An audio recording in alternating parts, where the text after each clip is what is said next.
Hello and welcome to Circulate by CDA with me, Stuart Aldis. Today we're going to be talking about, does size matter? Well, you can draw your own conclusions there, but today I'm talking about image sizes. Image sizes are what your website shows your pictures at. Now, let's be clear about image sizes, they're very important. One, for the website performance, second, for how Google indexes your website as well. Modern technology, modern cameras take photographs at very high resolution. The latest iPhone on top mode setting will take a picture that's around 13 megabytes. If you had a web page with 10 of those pictures on there, for someone to download and view your web page would be 130 megabytes. That's why size does matter. That is way too big. In today's world, we can compress but still keep the image quality. So image size is about two things. One, the file size, and second, the resolution. How wide and how high is the picture? And it's measured in pixels, pixel height and pixel width. So let's deal with image size first of all. Compressing your images is so important so you can keep the website performance up.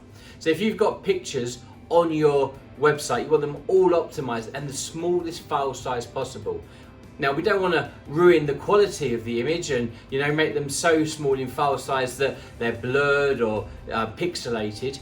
But using software like Adobe Photoshop and other tools, you can compress your images and take in an image that's say 3 megabytes in its raw format all the way down to literally a few hundred kilobytes. In Photoshop, it's called Save for Web, and it's under Export Save for Web Legacy, and it's how you do that. The second thing is about image dimensions, the pixels, the width and the height. So for example, on your website, if you've got a picture on your website and you know that picture's 800 by 600, so 800 pixels wide and 600 pixels high, then there's no point having a file size there that's 4,000 pixels in width and 2,000 pixels in height, because you're wasting the opportunity to compress that image and make it smaller. So when you're uploading your content on websites, think about the image size in terms of file size and think about, is it the right dimensions? If you're using popular content management tools such as WordPress, there's plugins you can get to help you minimize the image size. And one of those such likely plugins is a thing called Smush, S-M-U-S-H, and it will really help you compress those images down. If you want to know more about image sizes and how to really get the most out of images on websites, please feel free to get in touch. And until next time, I do thank you for watching and take care.